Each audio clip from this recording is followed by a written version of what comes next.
আপনার বাইক কখন ছিল? শরীয়তপুরের গোসাইরহাটে বিলের পুকুরে বৈদ্যুতিক মোটরের সাহায্যে পানি সেচ দিয়ে মাছ ধরতে গিয়ে বিদ্যুৎস্পৃষ্ট হয়ে 2 ব্যক্তির মৃত্যু হয়েছে। মঙ্গলবার ভোর 5টার দিকে উপজেলার কোদালপুর ইউনিয়নের ওয়াহাব দেওয়ানপাড়া এলাকায় এ দুর্ঘটনা ঘটে। ঘটনার সত্যতা নিশ্চিত করে গোসাইরহাট থানার ভারপ্রাপ্ত কর্মকর্তা ওসি মোহাম্মদ বোরহান উদ্দিন। নিহতরা হলেন উপজেলার কোদালপুর ইউনিয়নের ওয়াহাব দেওয়ানপাড়া গ্রামের খোরশেদ দপ্তরি ছেলে আলমগীর দপ্তরি এবং একই এলাকার হানিফা মোল্লার ছেলে নুরে আলম মোল্লা। তারা দুজনই কৃষি কাজের সঙ্গে জড়িত ছিলেন। পুলিশ ও স্থানীয় সূত্রে জানা যায়, সোমবার মধ্যরাতে পাশের বিলের একটি পুকুরে মাছ ধরার উদ্দেশ্যে বৈদ্যুতিক মোটরের সাহায্যে পানি সেচ দেওয়া হচ্ছিল।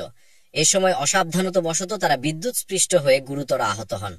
পরে স্থানীয়রা দ্রুত উদ্ধার করে গোসাইরহাট উপজেলা স্বাস্থ্য কমপ্লেক্সে নিয়ে গেলে কর্তব্যরত চিকিৎসক তাদের মৃত ঘোষণা করেন। শরীয়তপুর জেলার অতিরিক্ত পুলিশ সুপার মোহাম্মদ শামসুল আরেফিন বলেন, বিদ্যুৎস্পৃষ্ট হয়ে 2 জনের মৃত্যু হয়েছে। নিহতদের পরিবার কোনো অভিযোগ দেয়নি। এই ঘটনায় আইনানুগ ব্যবস্থা প্রক্রিয়াধীন। ওই জায়গায় গিয়ে রাস্তে গেছিল, ওই জায়গায় মোটরের লাইন দিয়ে কারেন্ট দিয়া। আমি কালকে রাত্রে 9টার দিকটা ফোন দিছিলাম, বলছিল যে আমাদের বলছিল একটু দেরি করে আসবে। আমরা সবাই ঘুমিয়ে গেছি।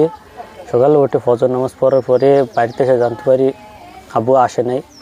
তা আমি আবার ওই জায়গায় যাই, গিয়ে দেখি তারা আর্থিং রোডের সাথে অনেক কারেন্টে শর্টে পড়ে আছে। আমি গিয়ে কারেন্টের লাইন অফ করে তারপরে আগে দৌড়ছি। সন্ধ্যার সময় মোটর লাগায় রেখেছে ওই যে পুষ্কুনি। পরে এরা দোকানে গেছে, ওইখান থেকে এরা রাত্রে 10টার দিকে হয়তো আসছে, আইসা ওই মোটরের বগলই আসলো, আর বাড়িতে আসেনি। পরে সকালবেলা আবার আমি একজনকে জিজ্ঞেস করলাম যে দোকানও কি দেখছেন? হ্যাঁ রে, দোকানের বগল কয় না। এরা তো সন্ধ্যার সময় নুরে আলমে আরো এক লগে পড়ছে বাইক। পরে এই ফজরের আজানের টাইমে গেছি আমি একজনের বাড়িতে, যে মরছে ওই হ্যাঁ বাইক গেছি, যা জিজ্ঞেস করলাম হ্যাঁ বউরে যে ভাবি হ্যাঁ কোন জায়গায় কইতার? কয় না, হ্যাঁ তো আহে না বাইক।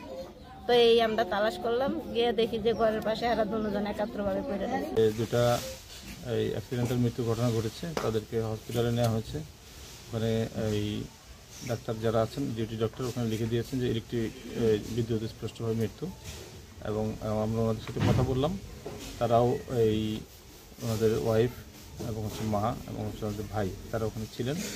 তো অত্যন্ত গরিব মানুষ, এবং তারা চাচ্ছেন যে এই লাশটা তারা ময়নাতদন্ত ছাড়াই যাতে এই দাফন হয়। তো সেটার ব্যাপারে আইনানুগ ব্যবস্থা আমরা নিচ্ছি। যেভাবে আইনগতভাবে তাদের আবেদন করার কথা, এবং এলাকার যে মেম্বার তারাও এখানে স্বীকার করেছেন যে তাদের সাথে কারোর সাথে কোনো অভিযোগ বা কোনো ধরনের শত্রুতা ছিল না। সুতরাং আমরা সেই আইনগত প্রক্রিয়ায় এটা সমাধান করব।